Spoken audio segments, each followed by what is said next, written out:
All right, let's do this thing. All right. 3, 2, 1. Welcome back to the Comic Book Bullies with Nerd is the New Bully. I'm your host, Leroy, with my co-host. This is Eli. Yep, and we are finally back, and we are back to normal routine.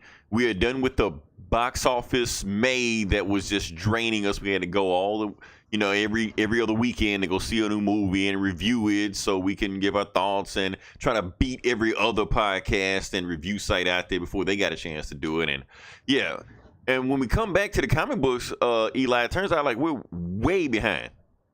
Yeah. Like so much bullshit has to happen. Like for instance, Justice League No Surrender's been going out. I completely missed that entire thing. Sorry. So if you want to hear our thoughts on it, we have no thoughts on it. I'll review it on a trade like down the road or something like that. Eli, something else has been dividing my attention in the month of May, or not even month of May, May to June also. And you know what that is? Hockey? No, but you're close. NBA Finals. Even though I'm a fan of hockey also. I got to talk about the NBA Finals for a second because it's weird because we're getting probably the greatest offensive team of all time with Golden State against the worst team of all time with Cleveland Cavaliers. So it's weird. It's like it's emotional because the worst team had a chance to win, but one of their own teammates screwed it up for them. The coach didn't know what the hell he was doing. The referees are cheating. It's like you already have the best team in the world. Why are you cheating for these guys? I don't know. It's draining to me. I don't know. Yeah, so I'm so not into basketball. Okay, I want to get into hockey too, but ever since Wayne Gretzky and Mario Lemieux retired, I was like, I don't know anybody. I know it was like 20 years ago, but still, That being said, can we move on to the meat of the podcast? Yeah. All right, let's get to it. Like I said, we got a lot to unpack this episode. So we're going to talk about the box office numbers. We always talk about on the Comic Book Bullies right at the beginning. And number one this week is, Eli, give it to me. Solo, which was so low, but it was still barely managed to squeak out being again number one. But here's the issue. Now, I had these numbers wrong. I thought Solo, like I said, we saw Solo last week, and I thought it was going to have some legs. I thought it was going to be able to have a minimal drop off because there's nothing out coming out this week. So it's nothing like really hurt it like it did with Deadpool the week before. So I'm thinking it was going to do okay. But now we're looking at a 65% drop off in the second week, which is huge, actually, which is kind of pretty big. So, Eli, we got to call it what it is. We got to stop dancing around this. We got to stop sugarcoating this. Stop tiptoeing around this issue. Solo is not a disappointment. It is not, below expectations. It's a flop. It's a bomb. First Star Wars flop in 40 years. Yes, the first Star Wars flop. We've never seen it before because not only is it the first flop, it's also the most expensive Star Wars movie they've made yet. Now, I need all you listeners to understand when we say flop, we are not beating up on the movie. We are just calling it what it is. We are calling a duck a duck. That's all we're doing. Because when we say flop, and I know people like to throw that flop word around when it doesn't be deserved. Like they like to call Suicide Squad a flop when it's one of the most profitable movies of 2017. That's not a flop. BVS was not a flop. Justice League, maybe Justice League may have broke even, so it's kind of hard to say whether it's a flop or not. But here's the thing. Solo isn't even doing Justice League numbers. It's not going to make its money back. It hasn't even, like this in the budget somewhere around like 300 million, something like that. Hasn't even done that, and that's just production. It's struggling to break even on it. Right, to break even, and that's just the production budget. We're not talking marketing budget. You go to the grocery store, you go to the gas station, you see those Solo cups, those red cups. You see the rappers drinking with the lean in and shit like that. Yeah, they got Han Solo's face on it. So of course that costs some money right there. So yes, financially wise, Disney is losing money on this. Now you can complain about it's Disney. It's not like this is gonna hurt them. It's a drop in the bucket. Okay, yes, this is not gonna hurt them. They're still gonna be very profitable. Got an Incredibles 2 coming out 2 weeks from now, and they just had Infinity War, which is on its way to do $2 billion. But at the same time, this does cause some alarm for the Star Wars franchise. That's the thing. And Eli, we're not gonna beat up on Star Wars. We're not gonna beat up on Star Wars. This is not the time and place to do it because we got a lot of shit to do. But this is alarming for them, and I think they do need to step back and see what direction you take, see what direction you need to go, because the direction you're going right now doesn't seem to be working. You know. Yeah, it's the first. Well, there's so many factors with this movie, just this movie in itself. But yeah, you have a divided fan base right now, especially after the last movie, and then you bring this troubled movie that no one really asked for out, not even 6 months after that. Yeah, it's yeah. As a Star Wars fan, and I like the movie, but yeah, I'm like, well, what the hell? What did you expect? Even I was skeptical about this movie, and I'm a fan. Yeah, the marketing didn't sell it very well. People weren't sold on whatever guy's name is on as being Han Solo. Some people when they saw the movie still weren't sold on him. So that kind of depends on. Yeah, and this is like you were saying. Every weekend for the past month has been this big, giant blockbuster movie. Right. And now rent's due, man. I still went and saw Solo again, but I wanted to, but it's like you said, the rent's due. I'm like, Solo, rent and lights, I mean, Solo's not paying my bills, Yeah, I took in another $6 matinee just because I wanted to check it out again. But yeah, I mean, I had a really fucked up thought the other day about that I was almost happy that Solo flopped, that it's flopping right now. Because I didn't see Solo again in the theaters. But here's the thing. Anytime a movie flops like this did, that means when it comes out on Blu-ray or DVD, it's cheaper than the other movies. That's how I got Justice League. Jack bought Justice League for $10. I'm like, okay, this movie flop. Okay, I could buy it for cheap, But you look at Avengers. Avengers is the same price. Not Infinity War, not Age of Ultron, the first Avengers back in 2012. It is the same price it is now that it was back then. I'm like, when is this shit ever gonna go on sale? But yeah, Justice League went on sale. So I know when Solo comes out, it's gonna go on sale too. Like they're just gonna give the shit away. So I can watch it many times I want to then. Yeah. Fucked up thing, but hey, it is what it is. Let me see. Move past that. Numbers. With number 2, we have Deadpool, and the thing is, Deadpool actually was pretty close to Solo. It was only about 6 million. Yeah, 6 million difference. It actually had a less drop off than it had the week before. We also had number 3, Adrift. Don't know what that is. I think it's the boat castaway something. Yeah. Yeah, they get the boat movie. Yeah, the boat movie. Titanic.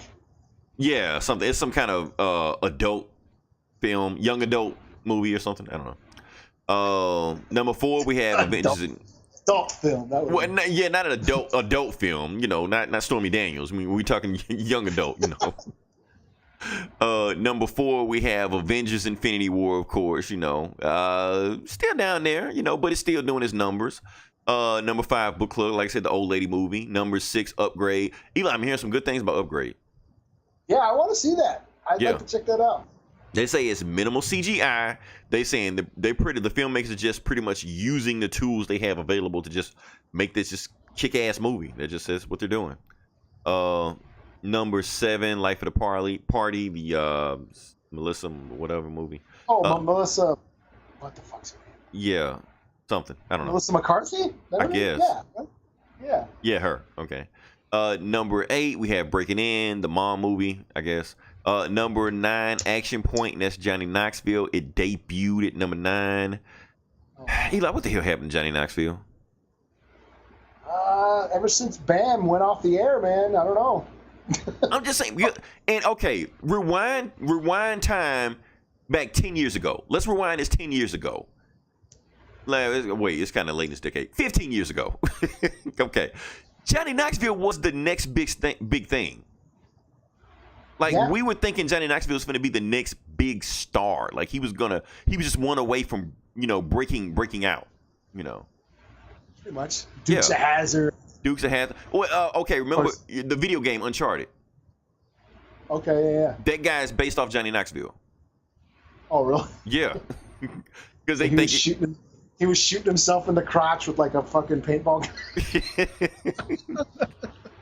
gun. So yeah, but you say the same thing about Stifler. You thought Stifler was going to be the next big thing coming up, and Johnny Knoxville was going to be the next big thing coming up, and it's just like fizzled away. Like, what happened? Like, they didn't even have a bad role to just say, okay, that's why you're not here anymore. It's just like they just went away. I don't know. Number 10, we have Overboard, the Anna Faris movie, I guess. I don't know. It's hanging in there. So, yeah, that's the box office. Nothing really big happened. Infinity War, let's just look at Infinity War's numbers, even though they're not really doing anything. But Infinity War right now is at 1.9 million. So they're trying to see if it's going to hit that 2 billion mark. Let me see. Right now, we're in June. It'll be in the theaters at least until July. And by the time July comes out, it'll actually be on Blu-ray by then, either end of July or the beginning of August. I can't remember which one, but it's like really, really close. Just so. Oh, wow. Yeah. That's crazy. Like, the summer ain't even over yet, and that was supposed to be the summer movie. Like, right, that's the thing. And it feels like the summer is over, even though I know other movies are coming out during the summer. But to me, personally, it feels like the summer's over. Because there's nothing else I'm interested in seeing. All right, like I said, we're going to move on to other stuff. But since Ryan brought this up early in a conference we had, Eli, what movie are you excited for? Well, a couple of horror flicks are coming out. I'm into the Purge movies. That's coming out. I've never seen a single one. Oh, they're great. They get better. The first one's okay because it just centers around the one family in the house. Yep. But then they get better. The second one is the city, worldwide city or citywide, and then the third one was all about the fucking election. Yeah, keep America great or something. It's total like social commentary. You can totally read that into it, but it's cool. I mean, I dig those movies. I think they're a lot of fun, and like I said, each one's better than the last. Now, let me ask you this. The new movie coming out, like I said, I've barely seen it, but the one commercial I did see, is the movie like primarily black people? There's a classism sort of theme going on. They do talk about a lot, the classism of, because you have the rich one percenters who basically indulge in the purge.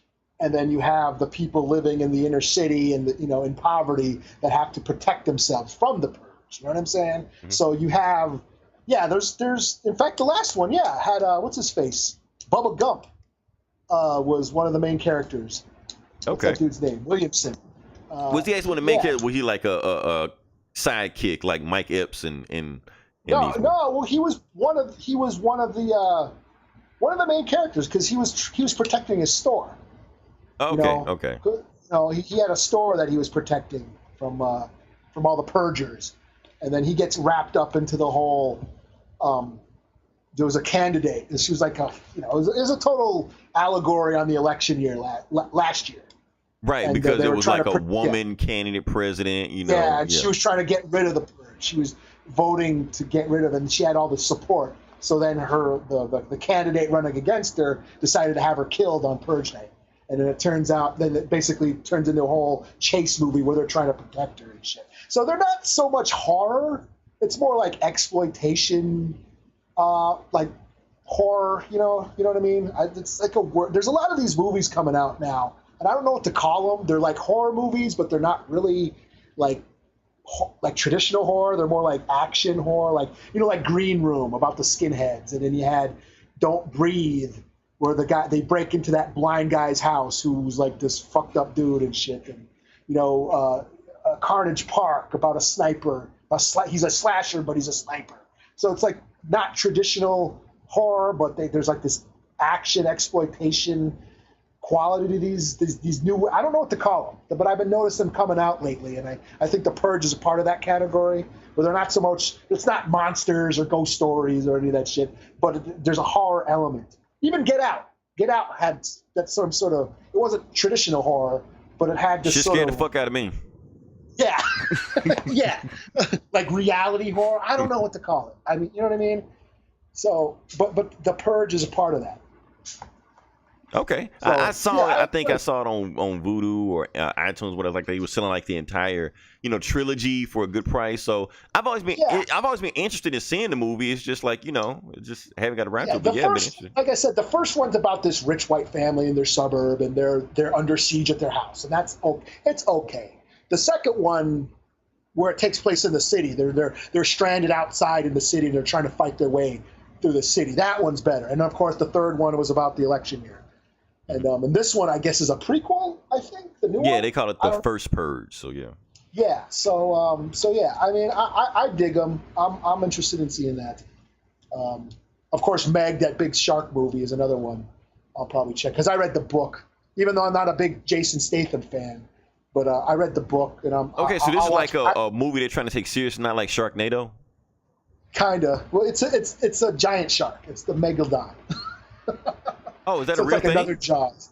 Yeah. Well, they're not real anymore. They were extinct now. They're like prehistoric sharks. These giant. Oh, okay. See, I didn't. Okay, now you selling me on it. I didn't know what I thought it was like a Sharknado type movie, especially with Jason Statham. I thought he's like making fun of like action heroes in those type movies. So okay. Yeah, because it's Jason Statham and he's hard to take seriously. Yeah. But this is they actually make a plausible scenario for how one of these things could have survived. Since prehistoric time, and it's been basically sitting in the Mariana Trench or whatever, that deep trench in the ocean that's so far down, and it's been surviving down there because the core is down there, and that's where it's the water's warmer down there.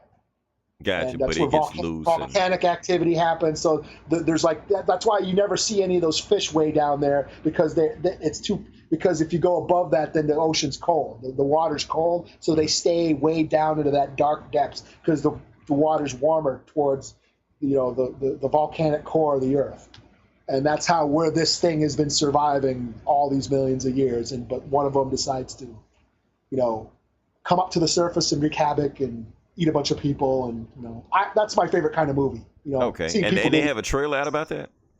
Yeah, there's a trailer. I will check that out. I've heard of it, but it hadn't caught my attention. But yeah, other than that, nothing has really caught my attention movie wise, like Ant-Man and the Wasp, yeah, whatever. Incredibles 2, Oh, yeah. I'm not seeing that shit. That's some shit you see at home. I'm not going to the theater to watch a fucking cartoon. I'm sorry, I'm not going to do it. I don't care who makes it, Take your nephew, man. He doesn't care about this. He really doesn't care about this shit. Like We'll have he to take has a piss during a good. Exactly. Trying to think what else. Now, okay, Jurassic World. Don't give a fuck about them dinosaur movies. Anyway, they're gonna make a bunch of movies about it. Out. Yeah, but there's only one movie I feel like I'm obligated to see. That I feel like I should see. No. Oh, what, Uncle Drew? No, fuck that movie. Mission Impossible. Oh. I feel like I'm obligated to watch the movie. The reason I feel like I'm obligated is because Tom Cruise almost killed himself twice on that movie.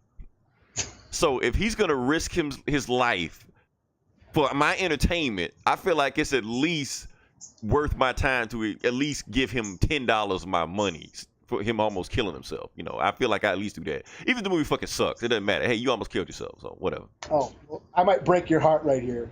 I haven't seen a Mission Impossible movie since the 90s, maybe. Oh, wait, okay. Here's the thing. I don't remember the last one I saw. Here's the thing. I'm not emotionally as invested in the Mission Impossible movies as I am the Fast and Furious movies. Even though I think they're pretty much the same movie, especially at this point. So yeah, if you haven't seen Mission Impossible, if you've seen one of them, you've seen them all. The only thing crazy is that Tom Cruise's stunts get more and more insane each movie. That's pretty much it. But other than that, the plot is pretty much the exact same movie. He goes rogue. Didn't he break his leg or something, like jumping off a building or for real or some shit? I saw the footage. He was on some talk show. See, now we have to talk about that. We have to talk about that because we're on the Comic Book Bullet. It's a comic book podcast. We have to talk about that because that actually had a ripple effect. Yes. So he broke his leg or ankle or something like that on the set of Mission Impossible. So when he did that, they had to stop filming for like a few months or something like that. And of course, who else is also starring in the Mission Impossible movie? Henry Cavill. Oh, That's right. Yeah. Yeah. So even though they had time off from the movie, and Henry Cavill had plenty of time to shave shave his mustache and grow it back because they stopped because they had months of time when they couldn't do anything until his leg healed. Paramount still told Warner Brothers, "Fuck you, he can't shave his mustache." Yeah. That's a dick move right there. But you know what? I can't even get mad at Paramount for that. I'm like, that's Warner Brothers. That's your problem. That's not my problem. So wow, that's insane. Moving past that, like I said, I got nothing else excited for a minute about that. Since we're sticking on DC, and that's an awesome segue you just did, Eli. We can stick with this. Freestyling. Freestyle. That's what we do. Everything just works out for itself. So Patty Jenkins on Twitter posted a banner, or changed her banner, and her banner says WW84. Now, Eli, what do you think that means? I had to Google it. When you sent me that picture, I'm like, what the fuck? Because you know me, I got a Twitter, but I don't ever go on it. Oh, I didn't give you any context. Okay. Yeah, you just sent it to me. I'm like, what the fuck is this? And then I Googled it. And okay. Oh, yeah, that makes sense.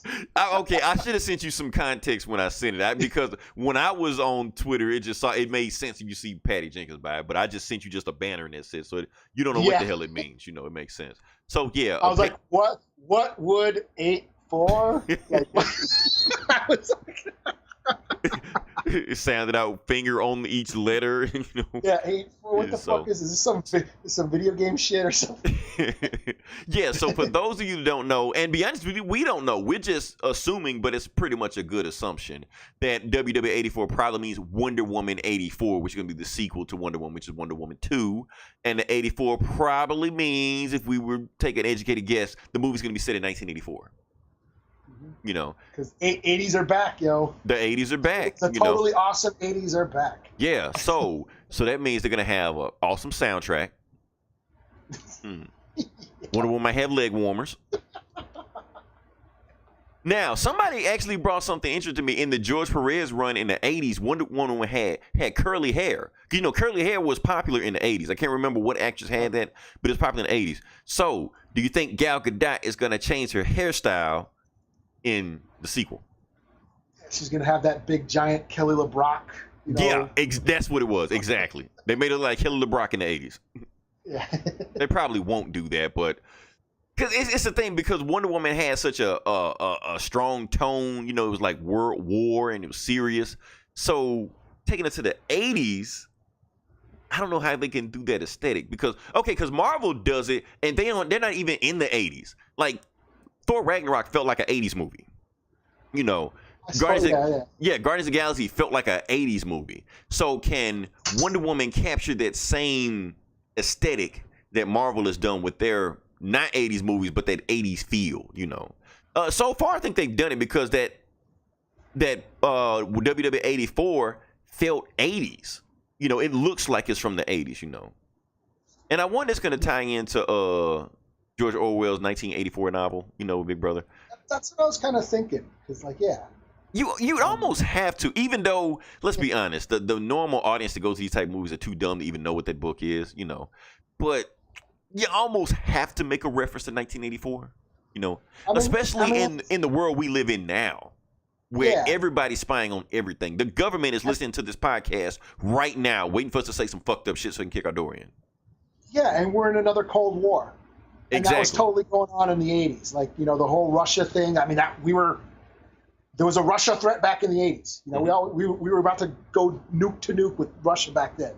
That was like an actual threat, an actual fear. And every piece of propaganda out there in the 80s basically told all of us 80s kids, Russia is the bad guy. Russia is the bad guy. You know, you watch wrestling, it's a Russian bad guy. You watch Rambo, he's mowing down Russians, you know, like that. So we got it ingrained in our brain. Right, Rocky IV, you know, he destroyed Russia in a boxing match, you know, some shit like that. So now it's come full circle and Russia is the enemy again, you know. So I'm wondering, is Wonder Woman going to make it topical where even though we don't even know who the bad guy is. We don't know if she's going to fight Russians in this movie, you know.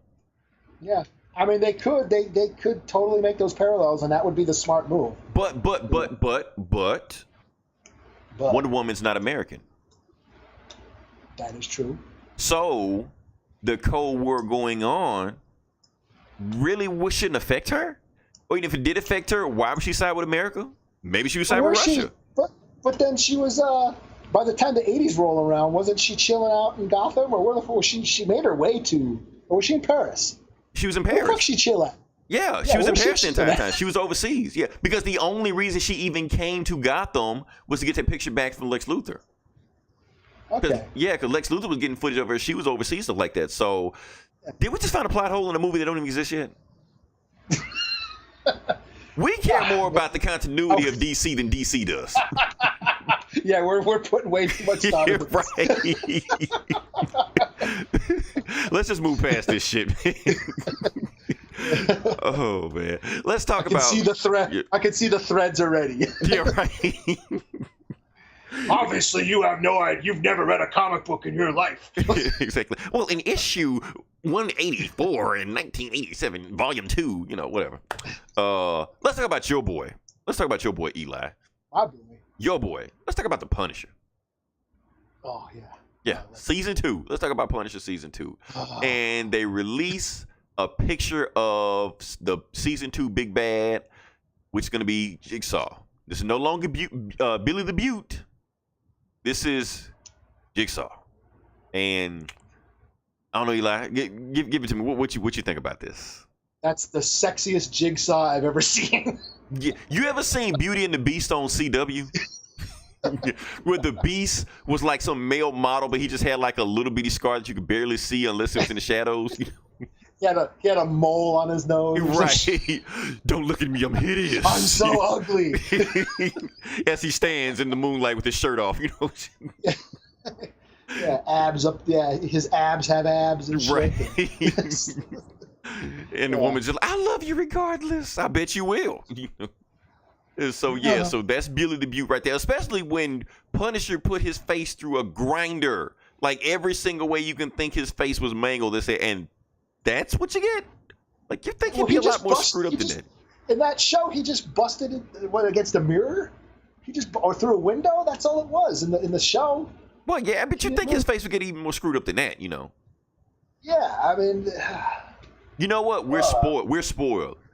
We're spoiled because the Punisher Warzone gave us the perfect Jigsaw. Yeah.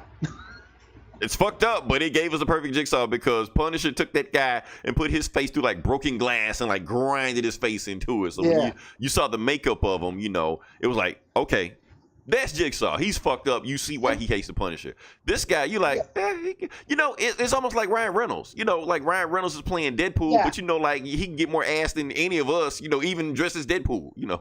Yeah, and that's my brother, who's a big Deadpool fan. He had an issue with that. Like he wished, Deadpool looked more like a zombie, like uglier. Right, and they didn't want to go that far. Because and I get it that it's a TV show, and the guy probably doesn't want to get made up, for 4 hours before he has to shoot every day, and it's a big budget concern. I get that, but still, it's like, why are you doing this as a Punisher fan? Why are you doing this to this character? Because first of all, they're totally changing what he was in the fucking comics. Like he's not a mobster anymore. He's this CIA dude or whatever the fuck they made him. And they were best friends and all this stuff. Yeah, and all this shit, and they keep changing him, and now that's what they're giving us. He gets like he's got a couple of Band-Aids on his face, Right. It's just like disappointing, and it's like like the more I think about that season, the more I was like, what, I really don't like it. I tried to give it the benefit of the doubt as a fan. And see, Eli, I think we're the only one. Remember, now we're the only ones that shitted on the Punisher season, and both of us got shitted on for shitting on it. And that's the thing is like, I please somebody tell me what's good about it. Well, see, here's my thing, Eli.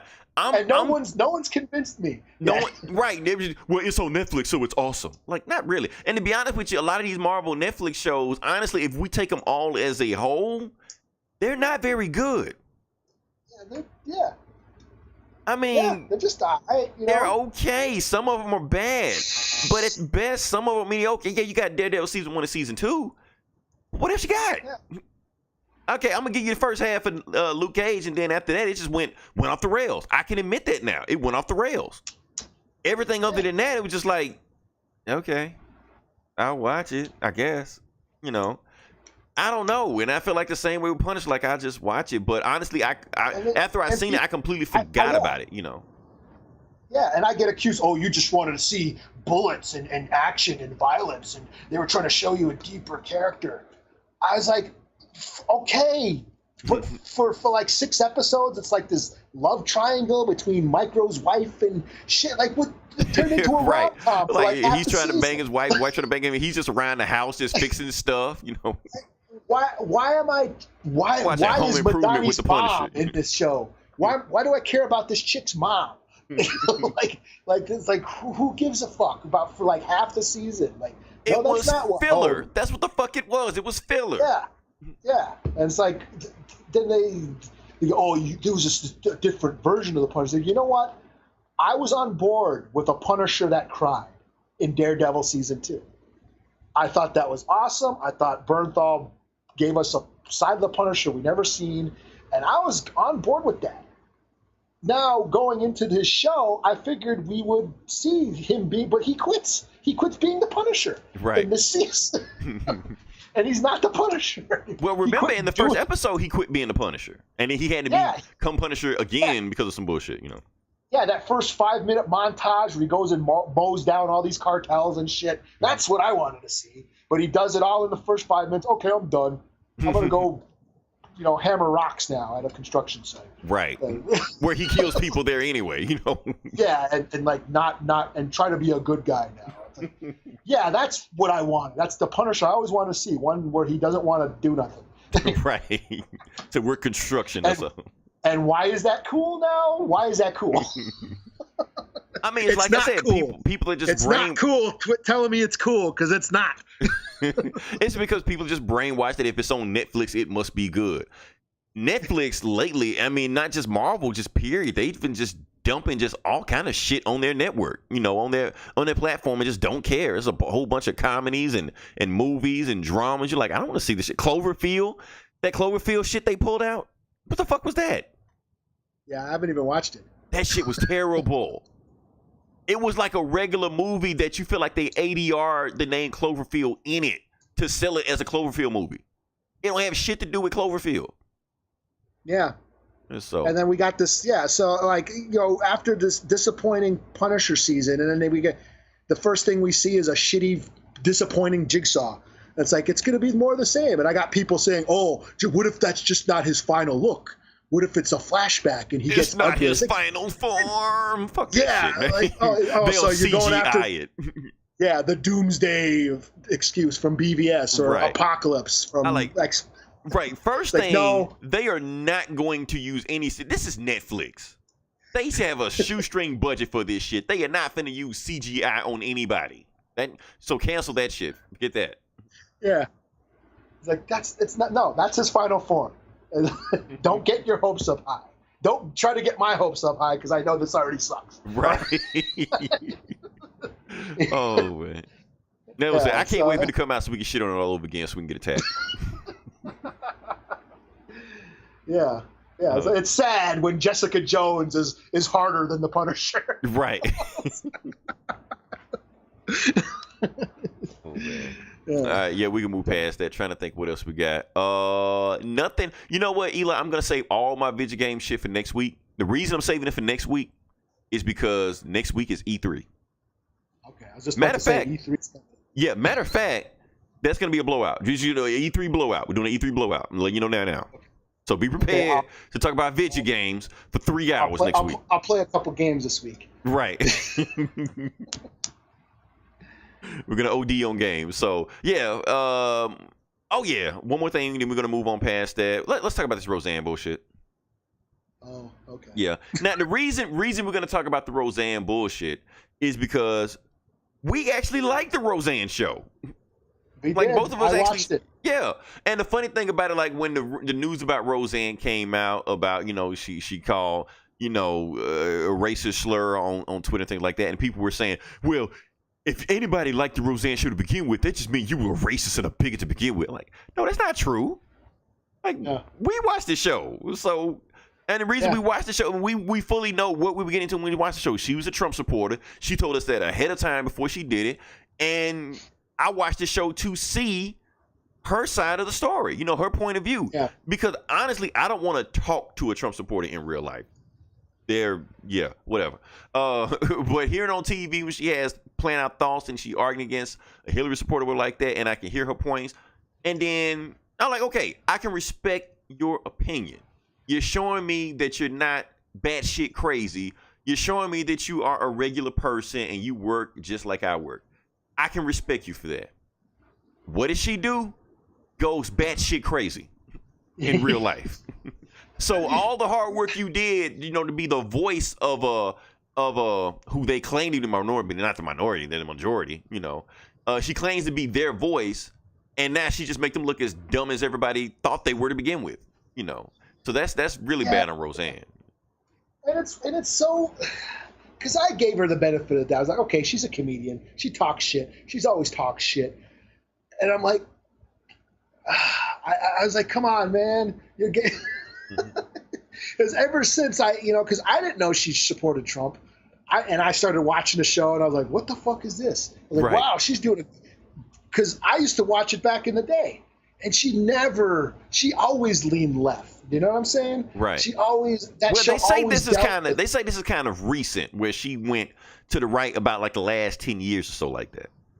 Yeah, and it's like she used to always the show always dealt with social issues and stuff and classism from a working class point of view, because they were this middle class family, and it was like Archie Bunker for the 90s, kind of, you know, and I was so surprised when I found out, like, really, she's a Trump supporter, and I was like, but yeah, like you said, it showed a Trump supporter in a new light. It gave you a perspective on their way of thinking, and to the point where, okay, they're just trying to get by like me, you know, and they're not racist and they're not Nazis and like this, you know, like the far left tries to paint them, you know, the identity politics comes in and, you know, it's just name calling and branding, you know. It's like she showed them in a new light, and I was like, wow, that's what we need right now. We need these conversations. We need to cross those division lines and basically tolerate each other and accept each other. And I thought that show was a good start. And then she goes and does this shit. Right. It's like, man. And see, the thing is, here's the thing. Like, Roseanne has always done dumb shit. Like, her entire career, she's always stepped out of line, always done stuff that the network didn't agree with. Matter of fact, they didn't even want to greenlight this show to begin with because they knew she was going to do something like this. But they thought, okay, if we could just make it past this first season, she can be on the best behavior, somebody can keep her under wraps, it will be okay, we can make it through this. And she ended up showing them exactly who she was, you know. Yeah. So you almost can't even blame Roseanne. It's like you step into a tiger's den and you get eaten. You don't blame a tiger, you know. So it's the same way with Roseanne. She just showed you she was still Roseanne, you know. But the thing is, I feel like they let her get away with murder back in the 90s because network TV was a lot more, you know, had a lot more bigger following than it does now. You had 3 networks back then when Roseanne was on TV. 4 if you count, you know, Fox with Married with Children, shit like that. Now, it's about 1 million TV shows, and we don't even watch them shits. So she doesn't have the same pull she had back 20 years ago. So, when she does fuck up like this, they can be like, you got to go. We can't deal with you, you know, especially in this political climate we're in right now.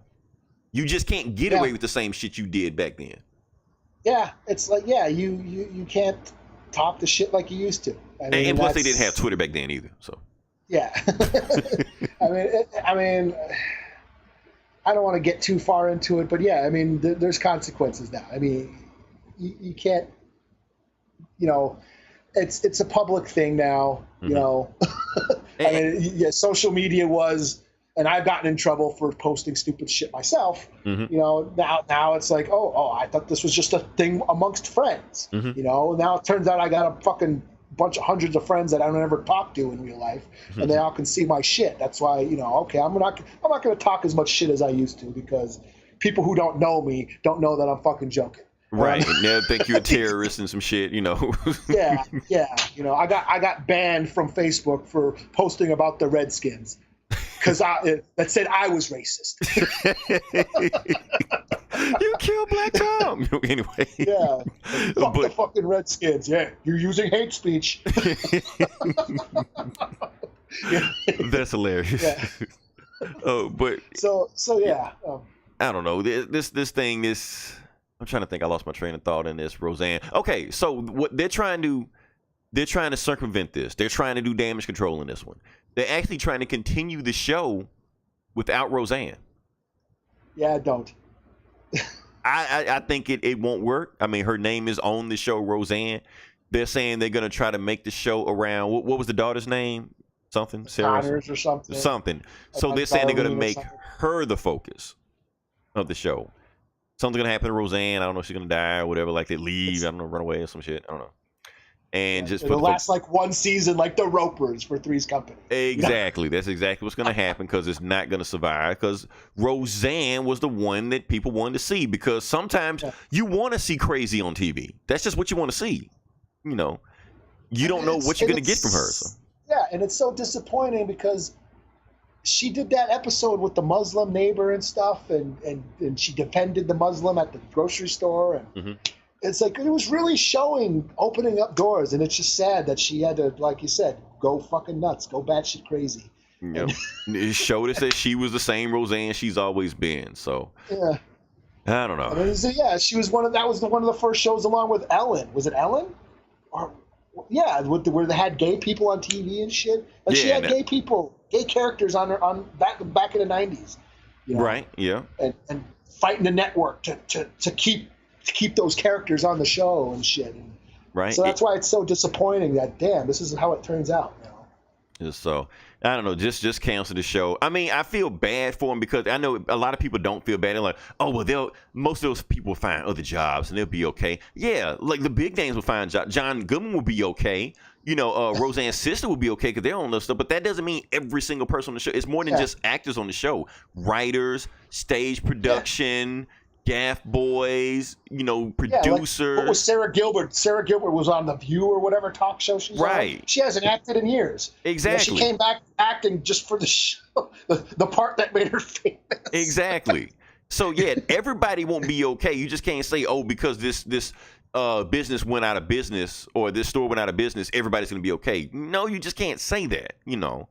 Because not like they're moving everybody to another location. Or they're just closing the door and say, okay, you guys have a nice day and that's it. You know, that's messed up. So, I don't know. There's this fake rumor going around that Fox is going to say Roseanne is fake news. It's not going to happen. The reason that rumor got started is because they picked up Tim Allen's show. You know, because Tim Allen got, his show got canceled from ABC because some shit, not even some shit he said because they found he was a Trump supporter. And he didn't say anything wild. He just said he was a Trump supporter. You know. Yeah, and that's the thing is like let these motherfuckers do some art before they get hired by Trump and get put in charge of some agency that fucks up the country. Exactly. You know, they do less damage on these shows. Exactly, because if they're just focused just with Trump supporters, then I mean they have a louder voice against people that will listen to them, and you don't want to have a whole bunch of people just listening and doing whatever Roseanne says. You don't want that. Yeah. You know. That definitely. Yeah, you had Whitney Cummings, you had Wanda Sykes writing on the show. Yeah. So and it's just sad that we were, like I said, we were closing these division lines. That this country is so divided right now, and I felt the show was a good start at opening up those conversations, for unity. Exactly, because that's one of the reasons we have such a hard time because we can't communicate with each other on a common level. Yeah, I mean, you got the far left. Oh, if you watch Roseanne, you're racist and blah blah blah blah. And none of them even watched the show. They just heard she's a Trump supporter and fuck that shit. Right, I watched that. Did you watch the show? No, you didn't. You're using you're branding people. Because that's all you know how to do, and that's how you vote is by branding shit and memes. Exactly. No researching. Yeah. Did you see the show? Because it was actually funny and actually it was actually pretty woke. Right. So I don't understand how people can stay on the internet all day and not do any research. That's what I don't understand. Yeah. Yeah. I don't know. The information there. Anyway, can we move past this? Yeah, please. Yeah. Anyway, so now we can actually, because we want to get to this early, but now we actually talk about the part that pays the bills. We can talk about the comic books that came out this week. And we were way behind the comic, but luckily we were able to come back in just in time for the books that I wanted to read. Because all the books that came out this week was the shit I wanted to read anyway, except for one, which turned out pretty good. But we'll talk about this one first. Now, first book we're going to talk about is Watchmen #5. And Eli, I think you read this one also? Yeah.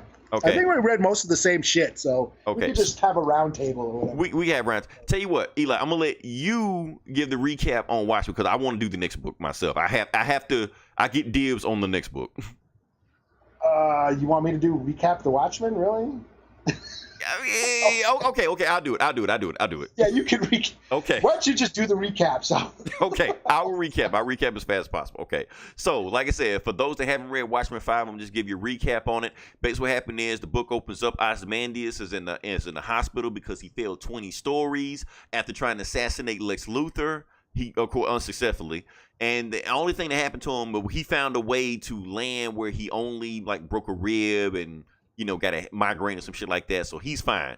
He was able to escape the hospital. He grabbed his pet cat that was in the other world, and he grabbed his clothes, stuff like that, and he went off, to his night owl thing, the thing the night owl had in there. So when he gets into the night owl thing, he's ready to fly off. He's thinking that Rorschach is going to be waiting for him, and he hears a voice, but the voice is actually Batman. Batman's sitting there waiting on him right now, telling him, "Oh yeah, I know everything about you. Your guy Rorschach left some notes down there, so I know everything about your world. I know what you did in your world, how you caused slaughter, fear mongering, all this stuff to unite your people, which you actually divided them doing what you did and actually made things worse than what it was. And you're not going to do that here. I'm going to put a stop to you right now." And Ozymandias telling them, "Oh, you think I did this on your world? They're not hollering my name to be thrown in jail. They're screaming your name to be thrown in jail, Batman. See, you doing all this research on me, and you know everything about me, but I can just look at you for 5 minutes and know everything I need to know about you. You're one of these costume crime fighters. You play tag with the supervillains all day. You throw them in jail. They come right back out.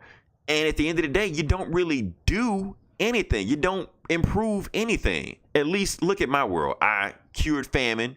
I cured healthcare. I stopped nuclear disarmament.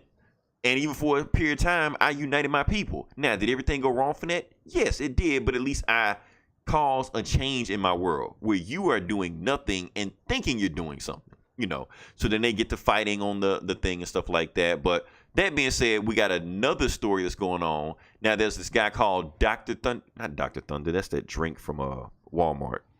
The Dr. Pepper knockoff. Johnny Thunder. Johnny Thunder? Yeah. Johnny Thunder. Wait, that's the porn name. I think. Was he have a different name? I can't remember his name. Anyway. Is he a boxer? Or was that Joe Thunder? I don't know. I think it was Rolling Thunder that on the video game. Anyway, this old guy that was in this old home, he escapes. The reason he escapes because he sees on the news that this place in Pittsburgh called All American Steel was burned down, and he keeps telling people, "I have to get to All American Steel to get my magic lamp so I can get my genie. If I get my genie, everything will be okay. My friends will come back." And everybody looking crazy, like, "Okay, dude, you're crazy as hell." So he gets on the bus, goes there. And the magic lamp that he finds is actually a Green Lantern lamp. Because he's saying, "I'm looking for my friend Alan." So obviously he's looking for Alan Scott. For Alan Scott. See, I would not have caught that.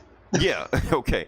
For those listening right now, the Green Lantern battery that he found belongs to Alan Scott. Alan Scott is the original Golden Age Green Lantern.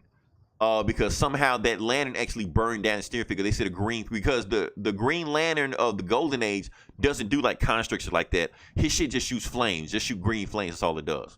But here's the thing, Eli. The Golden Age, like Alan Scott and these guys like that, they don't exist in the New 52. They've already established them in a completely different world. So how is that Green Lantern here? Even though the other one how is Dr. Thunder or Porno Thunder, whatever his name, how is he here? He shouldn't be here either. So that's another mystery that the book hasn't unsolved yet, but obviously something's going on with that. And what's the other story? But okay, so the other story that's going on, it's like 3 different stories going on right now. So you got what was the name, Eli? Marionette and the silencer, the mime, The mimes. I forget what are their names? those 2 clown dudes, whatever. Okay, so they're going around on a killing spree right now because they went into a bar where these guys tried to kill him because they were dressed up like one of Joker's goons. So they went on a killing spree, killing all the Joker's goons, looking for the Joker. They actually end up finding the Joker. And where they find the Joker at is at the bat signal. The reason they find him at the bat signal because, now I don't know why people haven't done this over years and years. When Commissioner Gordon flicked the signal for the bat signal, a riot broke out right at the Gotham PD, and people flood the station and beat the shit out of Commissioner Gordon. And deactivate the bat signal and kick the bat signal off of the roof. And of course, it fell to the ground and killed a bunch of rioters and shit like that. So yeah, so it's a big riot. They're trying to arrest Batman because they're saying that he's behind a government conspiracy to create Superman and shit like that, or create metahumans.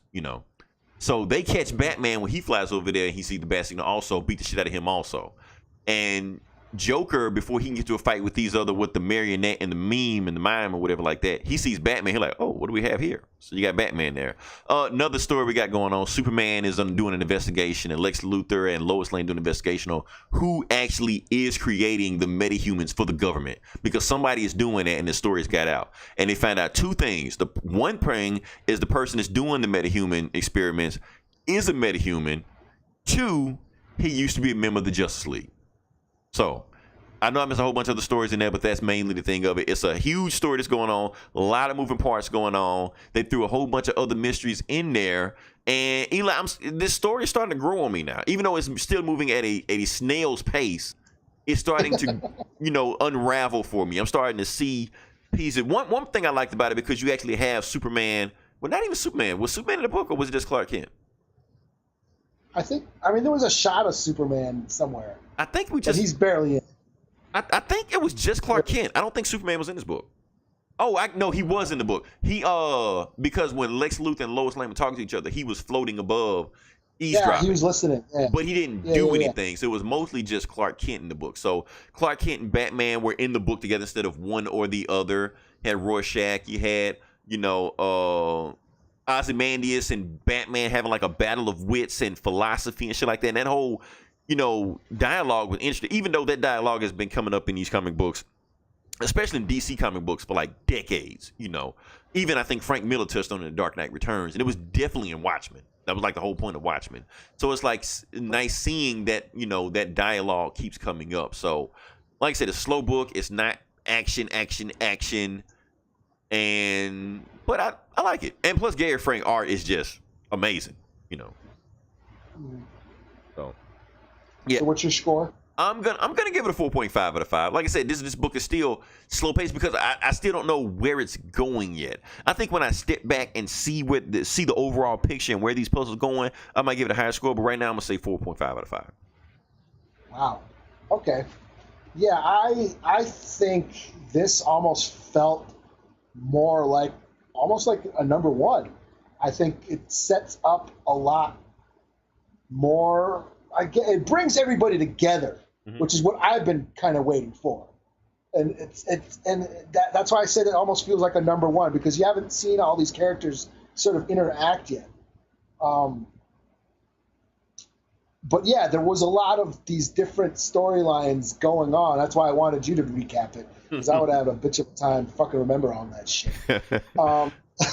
Oh yeah, we forgot about the TV show, and the TV show that popped up where the guy killed the guy because he was trying to get a sex change, and the guy was trying to get money from him, and that shit. So, but yeah, I think this might have worked a lot better as a trade, reading it all in one sitting, because this is issue 5, and it still feels like they're still trying to set up things. You know what I mean? But I feel it starting to come together a little bit. I can kind of see and that's where why. it's going. Yeah, that's why I think this one feels more cohesive as an entry point than the other ones. Because the other ones, it just kept giving you these weird little occurrences and oh, what's that? And there's this mystery. And this one, you're starting to see.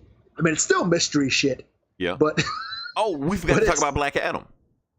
Yeah. That was actually, Yeah, well, and the thing is, the Black Adam thing was actually like 2 pages, but it was like a huge thing that is going to be a big deal down the road, And isn't like Firestorm like wanted or some shit?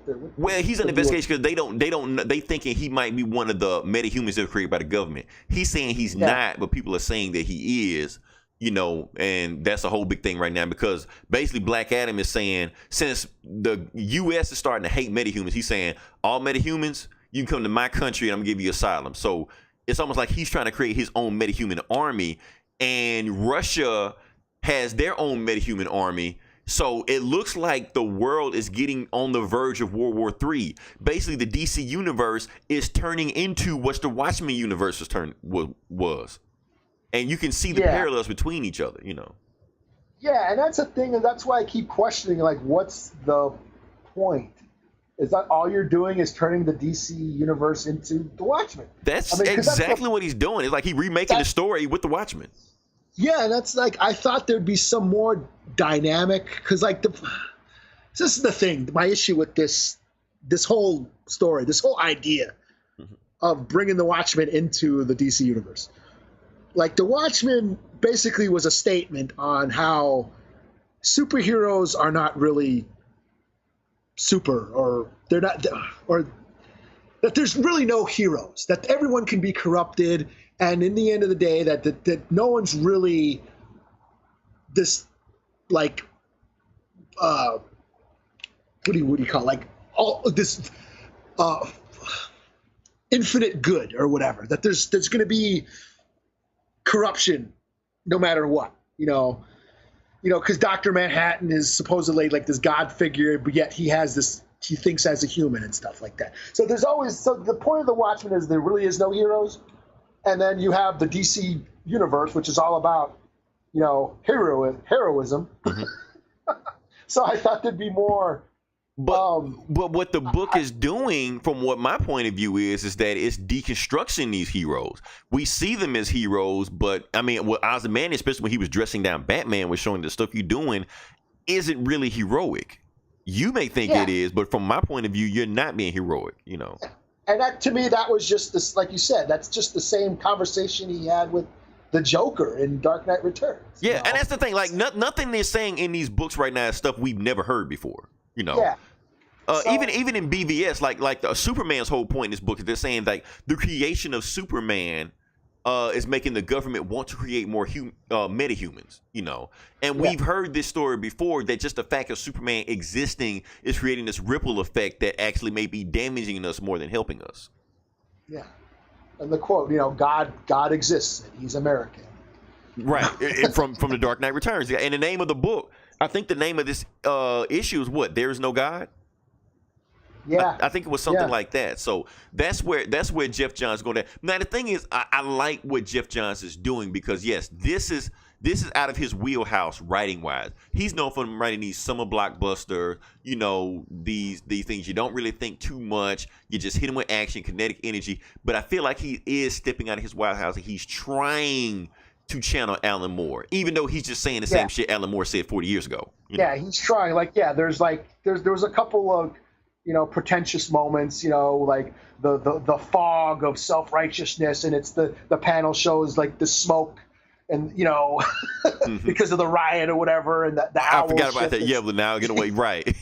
So he's a little bit too on the nose, a little too heavy-handed with that. But you're turning this world upside down, and Ozymandias is the panel. He's upside down. I was like, okay, I get it. We're making art now. Yeah, right.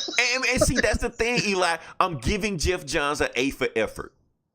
It's not that it's very good. It's that he's trying. Just try. That's all I want you to do. Yeah, for me, I'd rather just somebody. Yeah, could you just punch Ozymandias instead? You gotta have a philosophical battle. They can do both. They can punch each other and have a philosophical battle. Yeah, they could have been fighting on the rooftop, talking shit the way Deadpool does it. Right. Like all these bubbles just beside it. Yeah. Yeah, I think, I give it like a 3 out of 5. I thought it was okay. I'm still waiting. I'm still waiting for like the big I guess the blockbuster. Like, Yeah, and I think Jeff Johns is purposely not giving us a blockbuster. He's like, I could do the blockbuster, but I'm not gonna do that. This isn't Dark Side War, no shit like that. No, this is I'm gonna take my time with this one, and I like that. Like I said, Jeff Johns is not Alan Moore. He's not. Yeah, I did feel like this was more cohesive than the other issues. It might be my favorite issue so far because, like I said, we're starting to see it come together.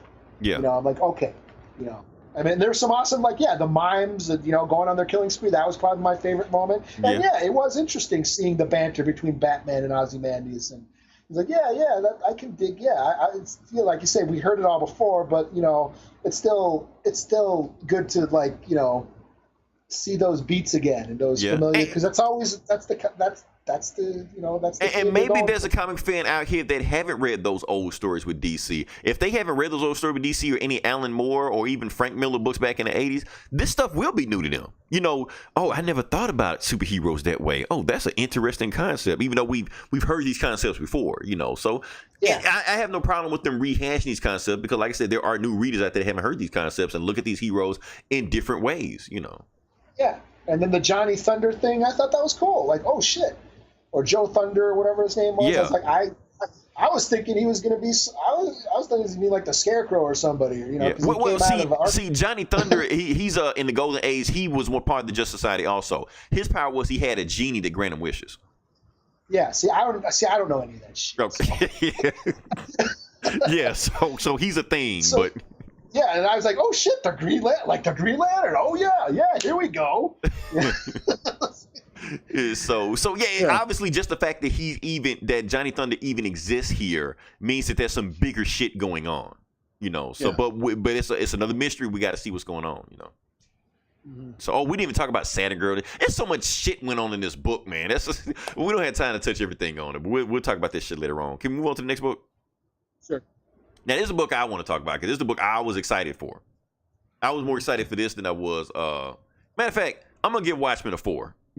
Now, I'm going back to Virginia because I had to compare it like, okay, this one versus the book I read, I'm going to give it a 4, because it was cool, but this is the book I want to read. Now, we're going to talk about Man of Steel #1.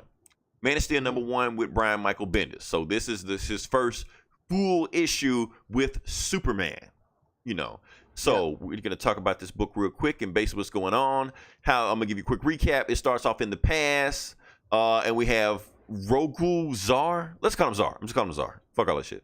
Okay, he's having a conference. Before Zar. Yeah, before Zar. It sticks at work. So he's on his planet, and he's having this conference call, the Skype call with all these gods and stuff, and there's like one of the Guardians of the Universe, and I guess the old Wizard Shazam. Well, I can't recognize the guys. Anyway, he's basically telling them all that Krypton is a problem. Krypton is going to they've already gone past their own universe, their own galaxy and gone to other solar systems, and they're trading and bartering with these other planets that, have less than them. And it's only a matter of time before the Kryptonians, seeing that these other planets are beneath them, exert their own will and conquer them. Before they get to that point and they become too powerful, we need to stop them. And they basically, the council, whatever like that, asked them, so what do you want to do to stop them? We can't start a war with them. They haven't done anything. Like, no, we don't need to do a war, because if we do a war, they're going to be powerful enough they might fight back and actually might beat us. No, we need to do a cleansing. Kill every single one of them before they can get to the point where they're more powerful than us. And the council looking at them like, no, we can't do that. We can't wipe out the Kryptonians and they haven't even done anything. Let them live in peace. If they wipe their own self out, let them wipe their own self out. And then they may even rise to power in the universe and just accept that role and may be fine. But until the Kryptonians do something, our hands are tied. And they cut the Skype call off and that's it. And, he's pissed, but, because obviously I think he's seen that stuff happen with another race with his planet before. Anyway, present time, we go to Metropolis and we find the Batman villain Firefly is hiding out in Metropolis. Reason he's hiding in Metropolis because Killer Moth is after him, trying to kill him. So he's feel like if I go to Metropolis, I'll be safe. If I go to Gotham, he's going to find me and kill me. And Killer Moth finds him anyway. We open up the book. He's got a gun in his face and he's like, where's my money? Where's my money? I'm going to kill you right now. And Firefly is telling him, calm down, lower your voice. because if you scream too loud and you keep saying, "Where's my money? Where's my money?" he is going to hear you. He listens for stuff like that. Like, he who? Oh, him? Oh, no, he's gone. I looked on the news. He was flying in Africa or something like that. Don't worry. I'm not dumb like these other criminals. So he says that, bam, Superman snatches both of them up. Just like that. So he's got Firefly in one hand, kill him off in one hand. They're like, don't drop me. Don't drop me. Batman would do it. You're like, I know he would. I always laugh when he does that stuff, you know. So it's funny that Superman takes out 2 Batman villains in one panel. So that might tell you something about the difference between the two. Anyway, he listens in, he hears another scream, and he sees this building on fire. He's like, oh yes, another building is on fire in Metropolis. I don't know if it's something's going on, it's faulty wiring, they're not passing inspection tests, or is it foul play going on? But anyway, he rescues all the people out of the fire and stuff like that. The firefighter tells him, Superman, this building is getting out of control. I can't stop it. Can you help us out? He's like, sure. So Superman uses a new power. I've never seen this power before. So he uses his super breath to not blow out the fire. He uses his breath to inhale the fire and the smoke. Because if he blows it out, of course, you know, smoke's going to get out there and, you know, affect people's lungs, might poison, stuff like that. So he inhales the fire into himself and then goes up top and then blows the shit away, stuff like that. You know, so I thought that was pretty cool. I never seen him inhale it, like super breath the opposite way, which he should be able to do. So anyway, he goes to the fire afterwards, after this all out stuff like that. He uses X-ray vision to see if anything, any foul play is going along while he's doing that. This firefighter comes out and calls herself, I'm trying to think of her name, Melody Moore. Now here's the thing, Eli. I think you read Bendis like I've read Bendis, and you know characters like this when they pop up and they get a whole splash page itself when they shake the hands of the person, you know eventually they're going to be a big deal.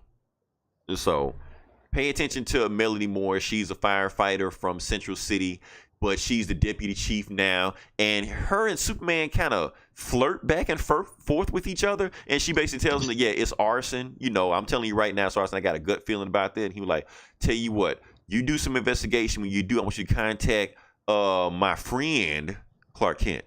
When you get a chance, call him anytime, you know. So it find like they're flirting back and forth, even though, you know, Superman's a married man, stuff like that. And she flies off, and, you know, she says some stuff, and she whispers, like, bye, Superman. And when she says, you know, he looks back, it's like, oh, damn, he's got super here.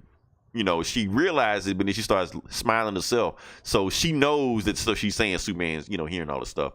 So, yeah, he's at the Daily Planet doing the Daily Planet shit like that. He goes back home. And he have a conversation with Lois, and he tells him that, you know, I'm missing some parts and stuff. But anyway, what goes on is that at the end of the book, he's talking to John. He's talking, you know, his little boy John. He's talking to Lois, and they get some wind blowing through their apartment, and next thing you know, they disappear in a white light. The end. So where they go, you don't know. Eli, reading this book and rereading this book and seeing some interviews in Bendis, I know what's going on. Oh yeah. Okay, not story wise. I mean, where Bendis' mind is going with this. Okay. The Kryptonians are Jews. Seriously, think about it. I mean, like I said, this Tsar dude, he's Hitler. He's saying he's trying to spread fear mongering to this government that's above him, telling him that the Kryptonians will eventually be a problem. The Kryptonians are smart. They worship science. And if we let them get too big, they will be more powerful. So we need to cut them down before they get to that point. And that's the point he's trying to make. They are the Jews. And because we all know that Siegel and Schuster were Jews, Bendis is a Jew. And they always saying that Superman is kind of like a representative of a fictional Jewish nation.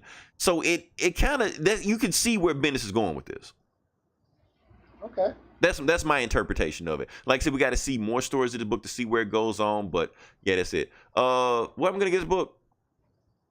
I'm gonna give it a 4.5. I'm gonna give this one a 4.5, and I'm gonna give Watchmen a 4 because this book, this is a very, very Bendis book, you know. But I didn't know. But now that Bendis has got his hands in this one, it feels right for Bendis to be on a Superman book. Like, you think he would make more sense to be on a Batman book, but if he keeps the way he's going with this Superman book, I'm enjoying his Superman run because he's making these characters interesting. He's making Superman interesting, And it's Melody Moore. I want to see what she has to do. And plus, the book was mostly not about Superman fighting aliens and robots and going in time, shit like that. He was just doing regular shit. If Superman's doing regular shit, that's actually those the books I actually favor the most as Superman. He's just helping regular people out in Metropolis. So that's my thing, you know. Did I miss anything on that or? Well, I think you got. I mean, yeah, I thought it was all right. Yeah, I was into it. I'm not the biggest Superman fan, but I gave it a whirl, and it seemed interesting. And this new villain, I'll see what he can do. I'll give it a 4 out of 5. I'm gonna check it out. I'm interested in seeing where it goes. I did see like the Bendis stuff where the guy, you got the center, the splash page with the dude in the center and all the bubbles around him, and it was very Bendis dialogue. Like if I didn't know Bendis wrote this book, I would have been like, okay, this is either Bendis or a guy trying to be Bendis, So yeah, that's the best thing Marvel did is fuck up their company to let Bendis get away, I thought the art was cool too, and it's like, yeah, I'll check this out. I'll read some Superman for a while, just because I want to see where this goes. Yeah, like I said, it's a 6-part issue with Bendis. It's coming out every week, so yeah, I'm sticking with the book and kind of see where it goes from there.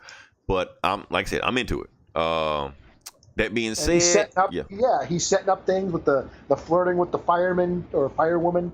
And I mean, we know Superman's not gonna cheat on his wife, Yeah, I don't think. We don't know what the hell Bendis thinking of, Yeah, got Jonathan in there and all that shit. Yeah, he's getting a growth spurt and his clothes don't fit anymore, Yeah, I'm gonna check it out, Just see where the story goes. Okay, so this next one, I guess we can say this is the book of the week. The only reason it's the book of the week because it's 80 fucking pages. Oh, yeah. This is this is Amazing Spider-Man 800. They made 800 of these motherfuckers. I didn't realize that. It just snuck up on me out of nowhere. Because like I said, I haven't read Spider-Man in over a decade, maybe longer than that. I just haven't been into Spider. When that Clone Saga shit in the 90s, I was done. That was a wrap for me as far as Spider-Man goes. But now, so I'm jumping into this Spider-Man book, and like I said, we went from the Clone Saga to this, the next book I've read, and I'm just jumping to it, and basically I'm trying to condense this shit down as much as possible. Give me a second, Eli. Okay, let's go. Book opens up. All of the Spider friends are fucked up. You got Silk, you got Miles Morales, you got some other Spider-Man. I don't know. He's probably Muslims or shit like that. I don't know. So basically, they got fucked up by Norman Osborn, who is not only he's the Green Goblin, he is taking the Carnage symbiote into him and become the Red Goblin. So he's Green Goblin with the symbiote built into him. And he's basically telling Spider-Man he's going to kill every member of his family, started with Mary Jane next. So Spider-Man, even though all his Spider friends are all fucked up and shit like that, he tells Flash Thompson to help him out if he can. He goes on a mission to go do something else, trying to find some anti-venom. He can't find any anti-venom. So he goes to Stark Industry. Reason going to Stark Industry because that's where Mary Jane works now. She works for Tony Stark. Whoever's in charge of him, not Tony Stark's dead. I don't know. I haven't keeping up with Iron Man either. Anyway, she gets to a fight with Green Goblin, and not with Green Goblin. Yeah, with Green Goblin, but she's able to hold him off for a little while. And not only is she able to hold him off, but she actually gets a protector to help her out too. And that protector is Venom. Venom gets a phone call from J. Jonah Jameson to help out Mary Jane because he knows Green Goblin's going to be there. So Red Goblin and Venom are getting to this big fight. Spider-Man shows up. Red Goblin actually kicks both their asses. And then, Boots gets out of there. Venom is telling Spider-Man, don't go after him because if you go after him, you're going to get killed. I, on the other hand, was able to hang with him a little bit. But if you're going to go after him, you need some extra backup. So he gets the symbiote suit, and he tells the symbiote suit to attach to Spider-Man. And it's attached to Spider-Man, and bam, we got Black Suit Spider-Man back again, baby. He's back. Back in the 70s, back in the 80s, just like it was in Secret War, whatever like that. So now he feels all powerful and juiced up and shit like that. He's like, okay, I'm ready to go fight Red Goblin. Let's go. So he goes on, and he goes to Aunt May because he knows after Mary Jane, he's going after Aunt May next. He's attacking all his friends first. He goes to Aunt May, but Red Goblin isn't even there yet. Actually, his grandson is there with Aunt May. And he's infected his grandson with the Carnage symbiote also and turned his grandson into the term is called the Goblin Child. So he's just as crazy as his granddad is right now. So he's trying to kill Aunt May, but Aunt May also has her own protector. And her own protector is Dr. Octopus. Now, for those that don't know the comic book history of this Spider-Man shit, Dr. Octopus actually is either used to be in love with Aunt May or was probably even engaged to Aunt May or something like that. It's an old 70s, 60s story or something like that. But anyway, he's there to protect Aunt May to make sure the spawn of Satan doesn't kill her, shit like that. Then Red Goblin shows up. They did get married back in the day. They did get married? Okay, I didn't know if they actually walked down the aisle or not, Okay, so that happened. Like I said, the spawn of Satan is trying to kill him. Then Red Goblin shows back up. Then Spider-Man shows back up. And he tries to kill Aunt May, but Dr. Octopus jumps in the way and takes all the red needles before it hits most of Aunt May's vital points, So, yeah. So she's like, go get him, Spider-Man, because she pretends like she doesn't know who he is, but she know he is. They still doing that song and dance with her like that. So he goes after Dr. Octopus, catches up with him, because now he's trying to kill Harry Osborn. The reason he's trying to kill Harry Osborn is, like I said, I'm gonna kill all your friends and family. Even though Harry is his own son, he's gonna kill him anyway. Now, when he tries to kill Harry and Liz, that's when his grandson shakes out of his program with like that. He's like, wait, you trying to kill my own parents? Okay, granddad, you're crazy, And then he doesn't care. So Red Goblin takes Liz, throw her off a building. He was like, what is with me and throwing blondes off ledges? Oh, well, I guess it's just my thing, So Spider-Man shows up in the black suit. He saves Liz. They get into a fight. Harry has his own goblin glider with some lame-ass robots, and they all fight Red Goblin. And he does that old classic move where he stabs the glider in the Red Goblin's chest like it did, in the old Spider-Man books, and like it did in the movie, Doesn't work this time. Doesn't matter. Red Goblin steals crazy as fuck. Spider-Man throws him off a bridge. They fight. Then Flash Thompson shows back up. Flash Thompson is Agent Anti-Venom. I don't read this shit. I don't know. Yeah, Anti-Venom. Yeah. Whatever the fuck he is. Okay, he shows up. He's the only person that can hurt Red Goblin. So he does some shit, fucks with him.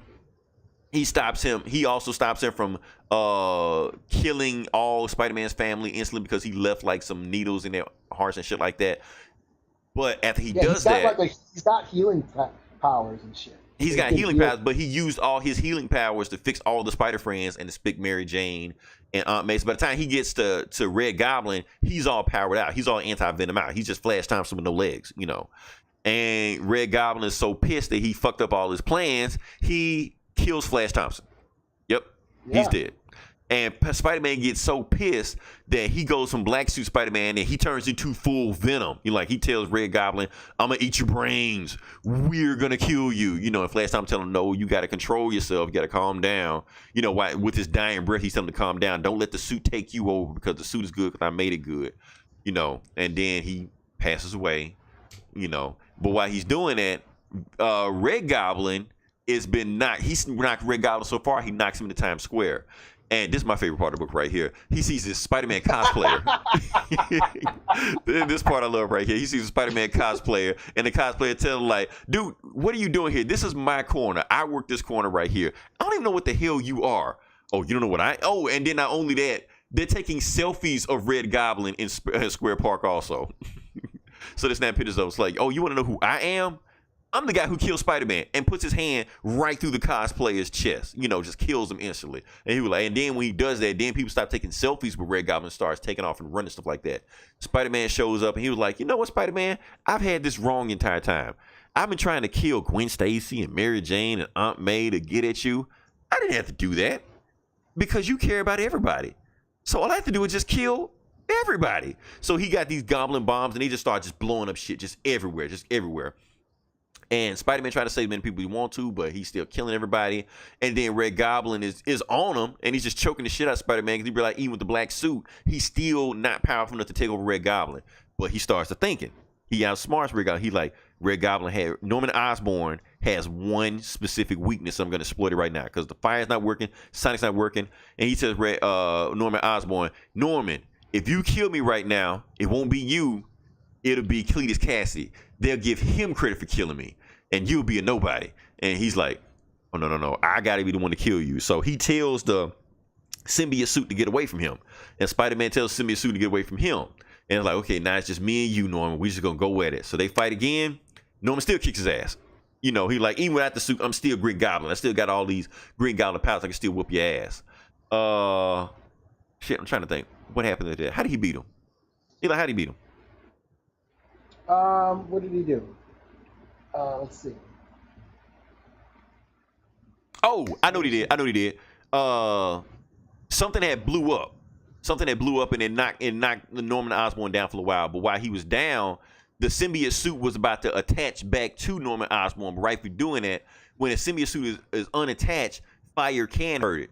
So right when it was about to attach, he was able to fry the symbiote suit. They didn't have the weakness. Like when they were together, they didn't have the weaknesses. But when you separated them two, then their weaknesses were back. Right. And Spider-Man beats the shit, like the holy shit out of him. Right. While has a cathartic beating down on.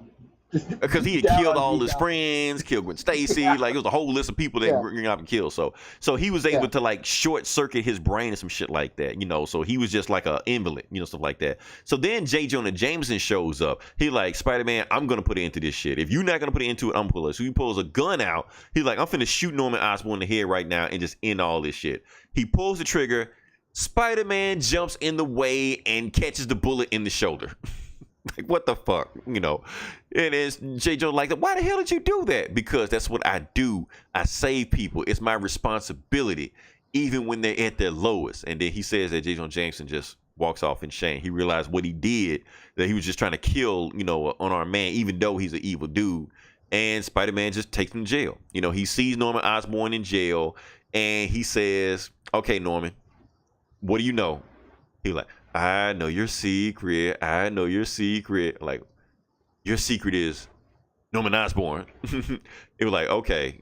And then, so he don't know if Norman Osborn is really lost in the brain, really crazy, or he's just playing and just biding his time. He don't know. But anyway, Norman Osborn is in jail again, you know. And the book ends with Flash's funeral, you know. And Liz tells Peter that, you know, Flash didn't want me to tell you this, but you're his best friend. So they want you to give the eulogy. So he gives up and gives this, you know, pretty good eulogy, telling like, you know, we didn't start off as friends. He was a bully. He used to whoop my ass. You know, he used to throw me in lockers. But at the same time, that's when I learned that all bullies at one time were bullied themselves. And I was able to help him. Even I became a bully at one time myself. You know, so over time, Flash became my best friend too.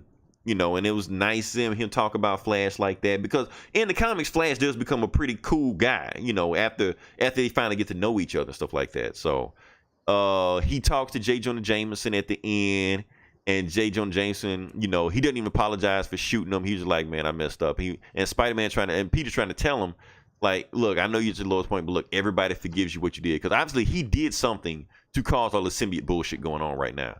And then only thing Jameson says is that they hear a police siren in the middle of them talking, and Jameson just looks at Peter and says, what you standing around for? Give me some pictures. You know, and then he just smiles and like, okay, sure, boss, and then takes off. So he didn't apologize, but saying that, you know, he apologized, you know. Yeah. So that's how the book ends, and it's pretty cool. And the book was pretty much, like I said, everything in this book was pretty much the greatest hits of Spider-Man. Almost everything in this book was a reference to something else that happened. It was almost every major character you know of had a panel popped up somewhere. Uncle Ben had a panel popped up. Gwen Stacy popped up somewhere, or it was a reference of something that popped up. I would expect the Spider-Man had the black suit on, you know. So the book made a good. You know, even though it didn't have like a parade of Spider-Man enemies pop up like that, but just Spider-Man references that popped up, it was just a bunch in there. So yeah, I'm gonna give this one I'll give it a 4, because it did feel like a whole lot of padding. They did their best to like spread out 80 pages. But I will give them credit. This is the first Spider-Man comic book I've read in 15 years. And I was able to pick it up and know everything that's fucking going on. It wasn't convoluted. It was straight ahead. They gave me like a little thing in the beginning that said, okay, this going. Here's the story. I can deal with it, you know. So okay, well, cool. I mean, I loved it. And the thing is, I've been reading this run for a while. And I've been reading the story leading up to this. Mm-hmm. So this is like the big conclusion for me, the big finale. And I thought it was like totally epic because it was so big.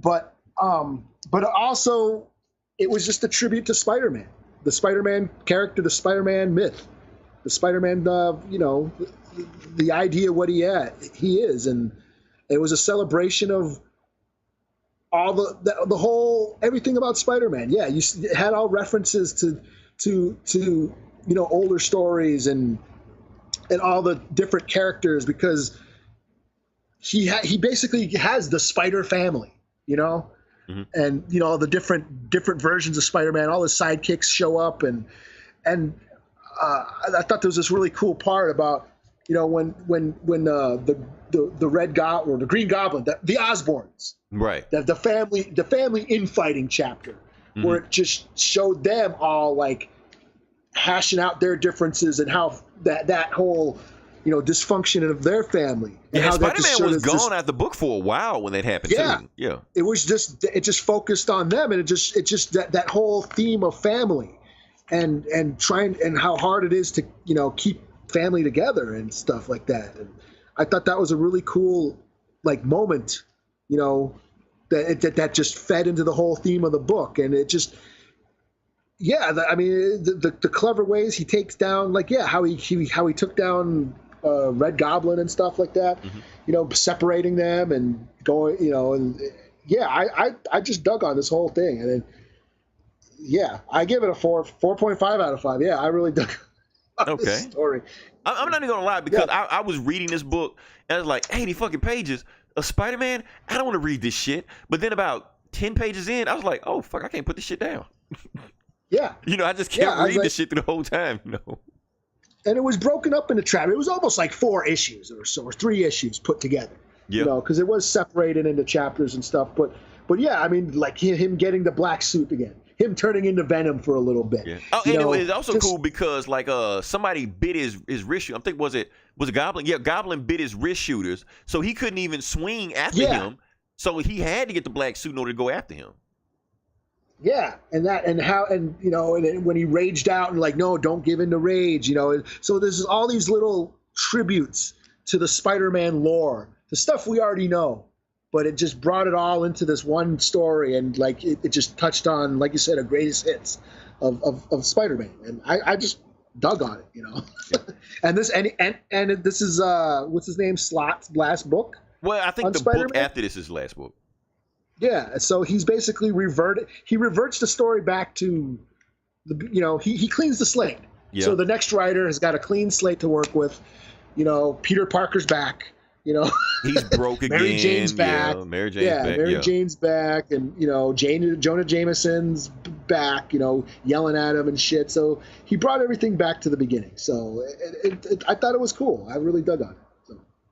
I don't know. I guess because I don't know. I'm not a Spider-Man fan. I don't know. I know that's the wrong thing to say. Oh, you don't like Spider-Man? You're like a, not really. I mean, here's the thing. When I was 12, yes, Spider-Man was my religion. I picked up every single book there was with Spider-Man. But then I started thinking, did I really like Spider-Man, or did I like Todd McFarlane's art? And I don't know which one. I don't know. Yeah. I mean, for me, at some point, I think everybody loves Spider-Man when especially as a little kid. I know I loved him a lot when I was a little kid, when I first started reading comics. Yeah. I think Spider-Man was made me aware of comic books, because I remember he was in the newspaper, the Sunday funny pages. They had that little 4-panel strip of Spider-Man in the Sunday paper. So I used to read those, and I didn't keep up with them, but I remember reading some Todd McFarlane stuff. But I started reading because of Homecoming. Homecoming came out, and I was like, you know what, I'm going to pick up some Spider-Man. I started picking up Spider-Man again. It just started getting so convoluted with all these spider people popping up and all this shit, and Blue Goblin and Orange Goblin, and I'm like, I don't know. It's like, whatever, they brought him back to beat him broke and struggling, because that's what he does. I mean, Spider-Man's always in over his head on some shit, and but I was reading this last run here, and I was digging on it, and so for me this issue is the grand finale. in more ways than one. Yeah, I mean, Dan Slott was trying to, wrap up his Spider-Man arc, so he swung for the fences in this book. You can tell us what he was doing. He was bringing it all home. Yeah, Alex Ross doing all the covers for Exactly. So I don't know. Like I said, this is I like Spider-Man, but Spider-Man can get kind of convoluted. I don't know. It's just like, as far as other superheroes go, Spider-Man is no longer in my top 5. I don't know my top 5. Like I love Superman. Like I said, I'm still throwing Batman in there. I got Black Panther in there. Still a Captain America. I feel like Captain America is still like a layered and deep character. But I don't know. It's just something about Spider-Man. It just, I don't know. Eli just feels juvenile. I don't know. Well, yeah, he was. He is. Yeah. He was never meant to grow up.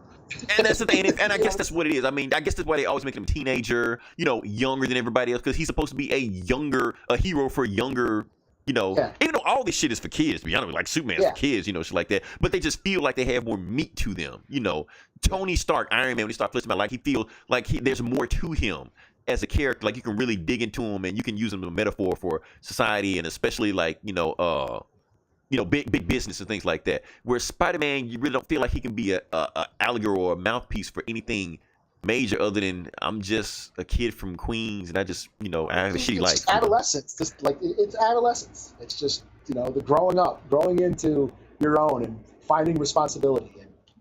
And that's essentially what it all is. He's coming of age. He's a coming of age story. And he's been coming of age for 30 years though. Yeah, and I outgrew him. Like I said, I outgrew him. But you know how comic books are. They keep. Yeah, I can't bash a book. I can't bash a superhero because it's for kids. You can't do that. Because that's what this shit is for. I just wish there was a writer. Yeah, I watched Homecoming, and I'm like, you know what? I remember how cool Spider-Man. It was it was nostalgia. For nostalgia purposes, I started picking up, Amazing Spider-Man. I started picking up, the Miles Morales stuff again, and just kind of filler, I never talked about them. I mean, every week. Yeah, that's what's shocking me. Like, you never said anything about Spider-Man, Yeah, they've been on my pull list every week for the past year, and I just never, because they were never my picks of the week. I mean, I read cooler comics, but hey, Spider-Man, it's a fun, little, page turner, and like I said, I was following this run, and it was cool. I really dug on this last book, and like it really pinpointed, it really embodied what Spider-Man is all about. With this issue. Yeah, especially when he jumped in the bullet in front of Green Goblin. That's something he would do. Yeah. Not because of Green Goblin, but because of J. Jonah Jameson. He didn't want him to have a murder on his hands.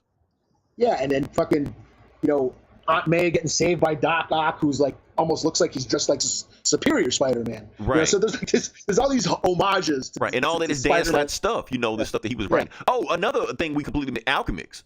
That company. Oh, yeah. That company was the company in Spider-Man 2099. Okay.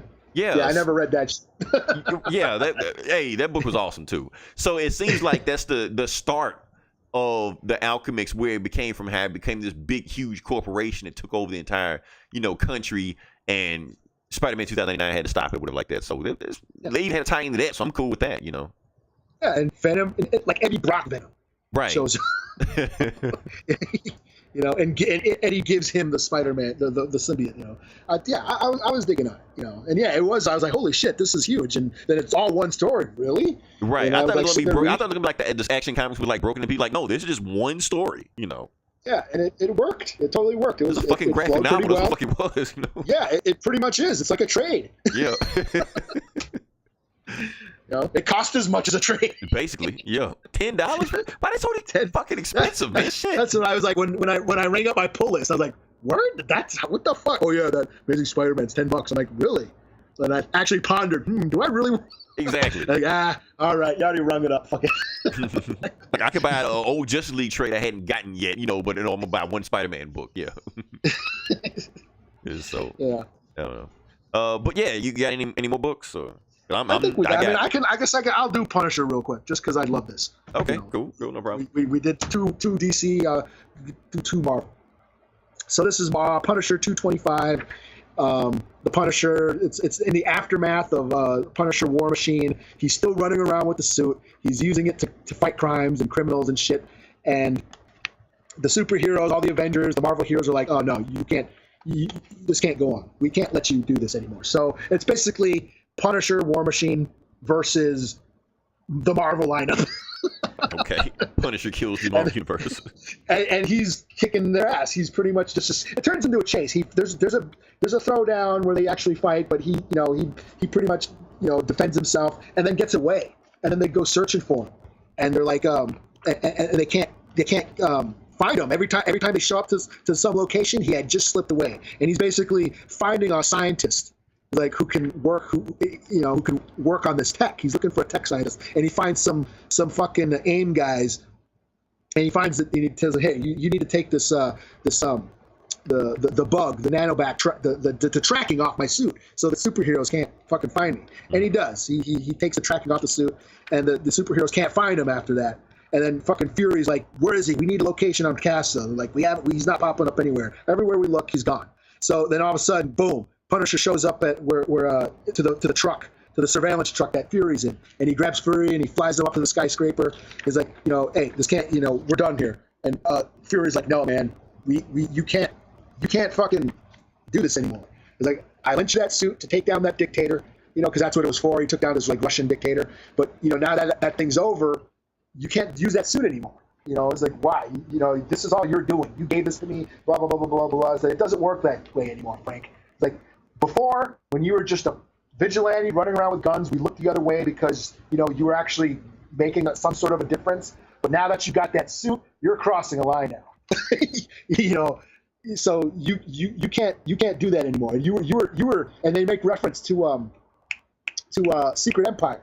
Oh, because he went Hydra and shit. Yeah. Yeah, you joined Hydra. Like of his own free will too. Yeah, you joined Hydra, and you're wearing Carol Danvers' boyfriend's armor. Like, she's not gonna let this go. It's like, I mean, if this was the other way around, you would have killed all of us if we were doing the same shit you're doing. Mm-hmm. He's like, I want to fix it. And he says, he's like, well, then you got to turn yourself in. Because you got to turn yourself in, or they're going to kill you and stuff. It's like, because Baron Zemo is after the armor too, and the rest of Hydra are still out there. He's like, okay, well, I'm going to go find them. It's like, no one's going to talk to you, man. Not with you wearing that suit. No one knows where Hydra is or any of that. They went into hiding after that shit. And he's like, oh, I know where to start. And then it shows him flying off, and the last panel is him landing in front of the CIA building. And that's where it ends. So yeah, it was just fun old, superhero beat down shit. Everybody after the Punisher, only he's got the War Machine armor. So it was fun. It was fun. I give it a 4 out of 5.